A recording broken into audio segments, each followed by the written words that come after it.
રથયાત્રાને લઈને ફાયર અને પોલીસ વિભાગ દ્વારા જોઈન્ટમાં મોકડ્રીલ છે તે હાથ ધરવામાં આવી છે। અમદાવાદનો ગીચ ગણાતો વિસ્તાર કે જે ઘી કાંટા કહેવાય છે, જ્યાંથી રથયાત્રા નીકળે અને તે દરમિયાન જો આગ લાગે તો કેવા પ્રકારે રેસ્ક્યુ કરી શકાય તેને લઈને જ હાલ આ મોકડ્રીલ છે તે હાથ ધરવામાં આવી રહી છે।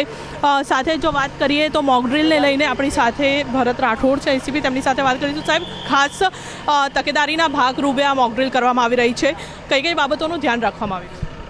આગામી જે રથયાત્રા પસાર થવાની છે જે રૂટ ઉપર, એ રૂટ ઉપર ખૂબ જ મોટી સંખ્યામાં માણસો ભેગા થવાના છે। એમની સુખાકારી માટે અને એમને કોઈ અડચણ ન પડે એ માટે, પરંતુ આકસ્મિક જો કોઈ સંજોગો ઊભા થાય તો એ સંજોગોને પહોંચી વળવા માટે વહીવટી તંત્ર, પોલીસ તંત્ર અને ફાયર બ્રિગેડ તંત્ર સક્ષમ છે। એનું એક્ઝિબિશન કરવા માટે આજે એક ફાયર અંગેની મોકડ્રીલનું આયોજન કરવામાં આવ્યું છે, જેમાં આપ જોઈ શકો છો કે ઘી કાંટા વિસ્તારની અંદર, એક ભરચક વિસ્તારની અંદર આગ જે લાગવાનો બનાવ બન્યો હોય અને એમાં ફાયર અને પોલીસ સાથે મળીને કેવી રીતના કામ કરે છે એનું એક આયોજન કરેલું છે।